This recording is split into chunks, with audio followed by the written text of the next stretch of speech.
Hello, this will be my March 2014 dating ad. Seeing how in probing Craigslist I bothered a bunch of you. So we'll just give you a quick rundown on me. That's where we just came from. No water on the lens? Nope.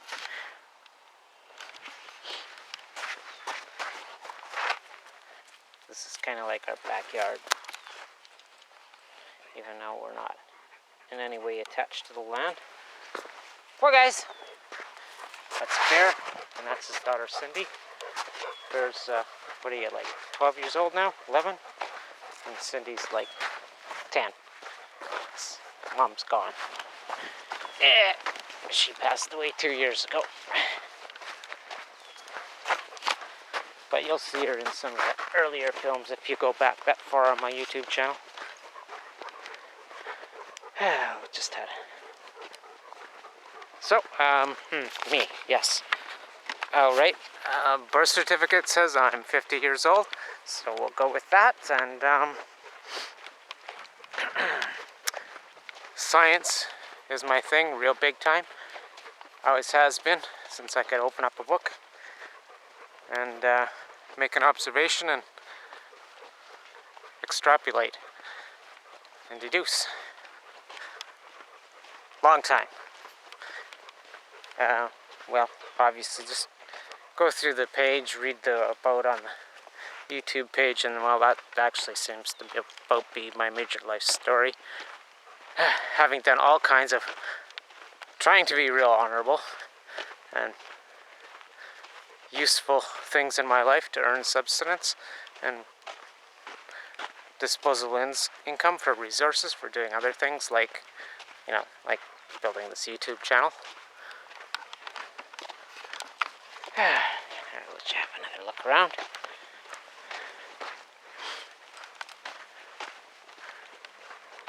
For now, I guess we'll say I'm retired. As long as things remain, I don't think I can earn income in Canada and contribute to any more needless mass murder like what went on in Libya. So, some of you wanted to know what I do for a living. The vast majority of my earnings have been through the transportation industry, to which I'm highly accredited.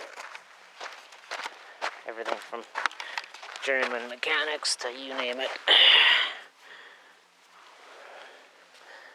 I've operated a lot of kinds of machines. Machines are me. Sorry, Cindy.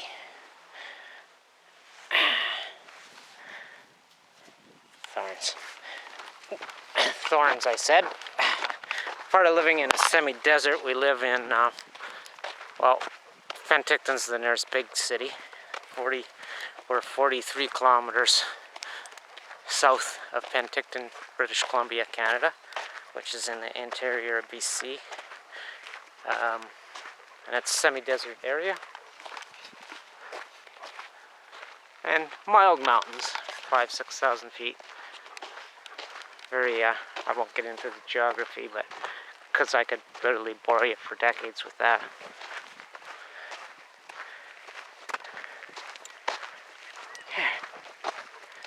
And here we're coming up onto our rented spot, which is just like a little acre. We rent it from this guy. He's a rancher and he lives up beyond Eagles Pass there.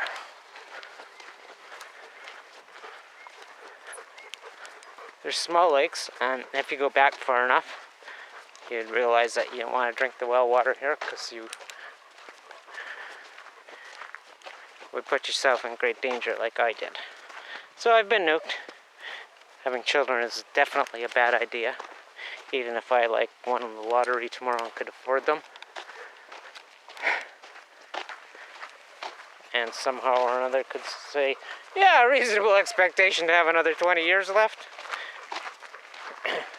We just count it in half years at this point. Although I've done a remarkable job with the dog's help in rebuilding this here body. Because I was literally dead January 2012. down to 99 pounds.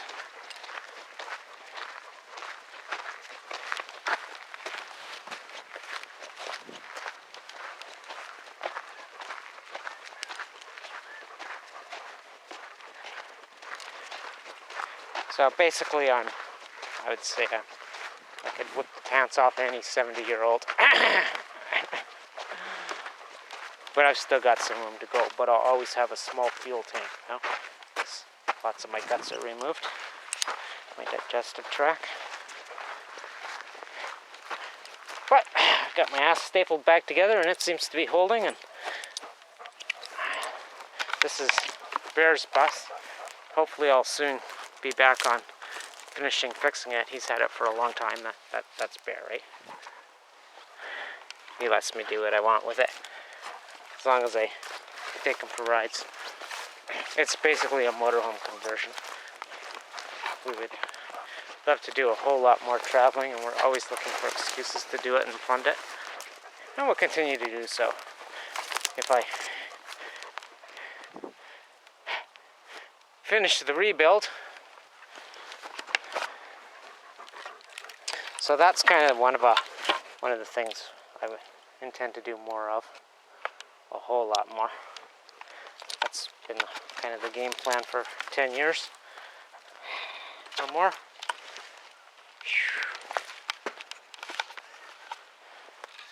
And you always have to have a base, so I would, considering the U.S., which is just, like 30 kilometers south of here to the border, doesn't end up in a very, very deadly,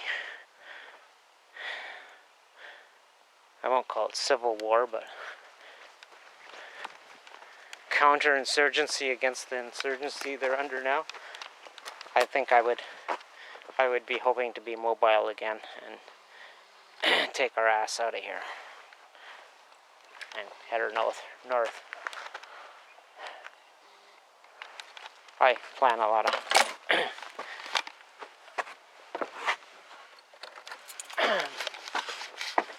I don't live a conventional life. Survival is my hobby, like it says on the YouTube page about Doc Atomics, which is actually Document Atomics, which is what the channel originally set out to be. And then Fukushima happened and the censorship and blah, blah, blah. So you have to go to extreme measures to get any kind of word out at all. And more importantly, one of my duties, functions, has been to map out what they're doing and how to work around it. Legally and lawfully, you have to intervene in the kind of shit that's going on. You can't just lay down and die.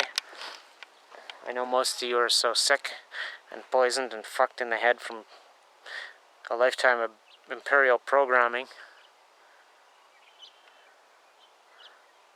that's all you can do is pretend it's not happening and go distract yourself to keep sanity, but that's never going to be my trip. It doesn't cut it for my survival. This is Kitty. Her and her brother came to live with me when we were kittens. But Brian died just before Mo did in January 2012. Mo's Bear's wife, right? This Bear again.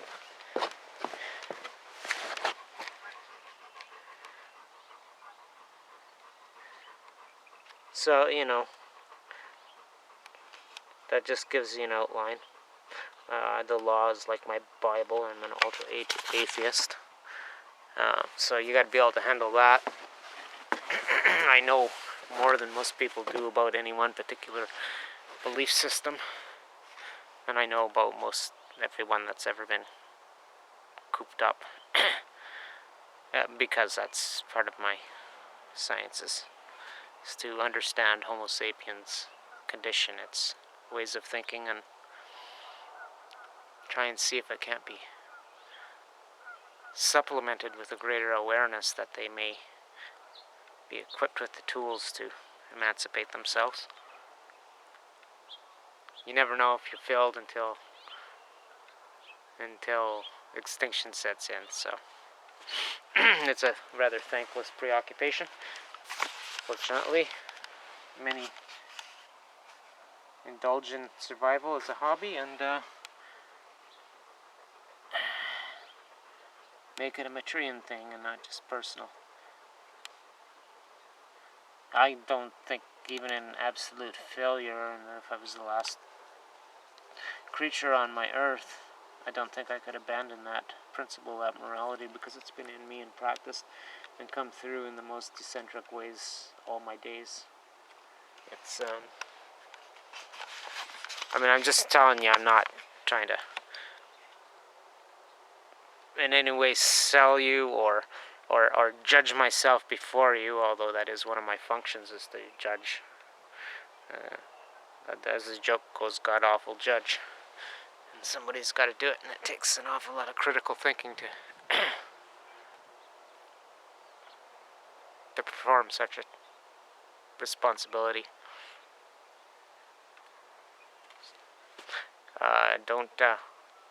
Don't drink.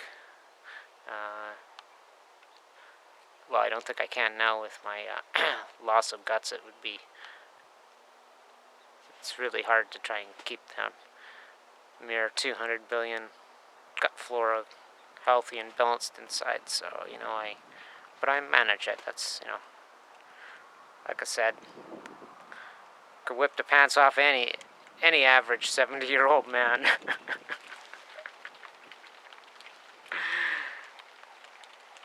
On the average day.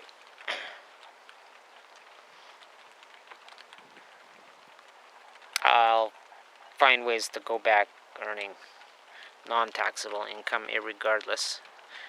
The moment I'm left with no option, I'll have to find a way or die, right? Die starving to death.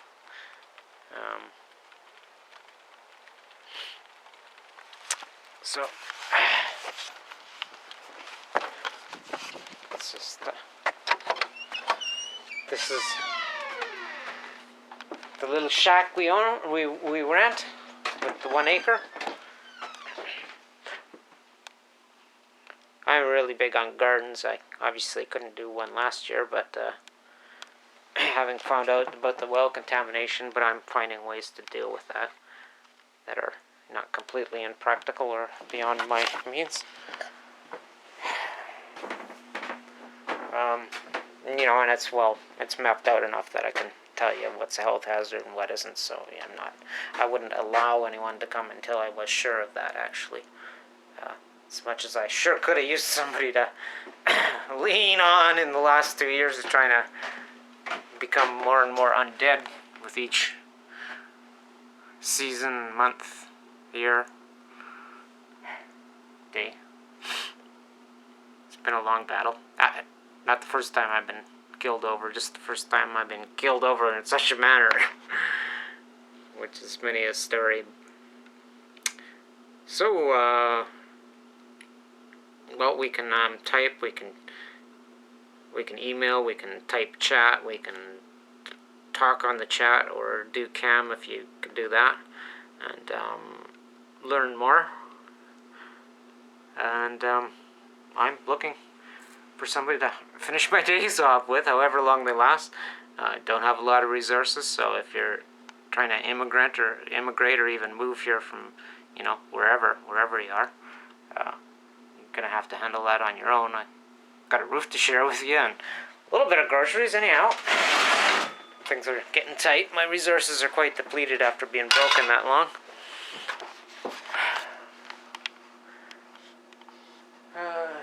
I can't count on the little pension I get trickling in. That could be gone tomorrow. And certainly not enough to, say, sponsor somebody from another country. So if you're coming, you're going to have to either have a lot of your own resources to satisfy the government for anything beyond a visitor's visa. Well, even there you have to show financial worth to get a visa to the government. And again, you have to prove things, I guess, when you come in to the country, and that you're not going to be a financial burden on the country. And obviously I'm not much help there other than, I'm looking for somebody. If they want to marry, that's fine, we can do that trip. But it doesn't buy you a whole lot of brownie points with immigration. because that's their ultimate thing is, are you going to cost the government of Canada some of their cut that they like to spend on themselves? You know how it goes. So if you got skills, even though your certification, whether, like say you were a nurse or something, yeah, lots of bullshit to go through transferring it. It is no cakewalk to get a permanent residence in another country unless you're financially independent and can prove it. Here, we'll just show you the rest of this crappy little shack. And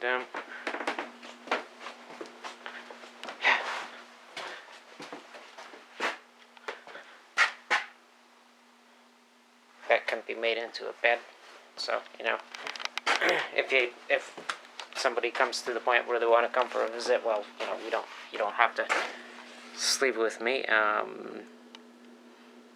Just let's do our best before you have intimacy, because I'm very monogamous like that.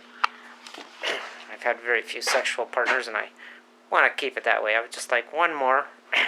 The idea being that it, there's potential for it to last for all my days, whether that's 1 or 20 or 1,000 years or whatever. And live life till its fullest, being an honorable example. So, here we go. And that you've seen from my channel there. Right down. There we are. That's Skycast markers. Okay, there's Vancouver, and I'm... There we go. Just past the southern end of these big lakes. Penticton's at this OK Falls, and then Oliver. I'm between OK Falls and Oliver. Okanagan Falls. Well, there you go. And I'm, I don't know, 5'8". Probably like 140 pounds if I'm lucky. Going through a lot of change, like I said. I had to rebuild my muscle and tissue and connective tissue, and the whole 9 works. 9 yards after that, so, I'm 140. Hopefully I'll make her back up to 150. So that's small muscles, but they're new. And, well, the fuel tank isn't very big. That's still the biggest problem, but it's improving. Alrighty. Maybe we'll talk to you on the computer. Completely serious. I've laid out the most important stuff. I don't want either of us getting our hopes up and getting all attached to something that's not practical, and I don't want any scammers wasting their time that are gonna, send you a couple dozen copy and paste emails, and then, oh, I'm coming! Oh no, disaster strikes in the 11th hour. You're going to have to Western Union me money. I wouldn't do that. And I couldn't do that. So, don't waste your time, scammer. Okay, because you come, you fuck around, and then I got to do the diligent thing and, follow up and track you down and expose you and call the situation rendered. So, if you're flying, Vancouver's the international airport, although you can come from the east to Toronto, and Penticton is a close-by airport. It's like a small feeder route, but it'll fly out of Toronto, Calgary, Vancouver. Air Canada flies to Penticton Airport. Well, you want to come? You want to come live? Come find out. Best I can do is help you make an informed choice. So I'm not like talking to most people, because you're talking to, like data. Star Trek? Kind of. Sorta.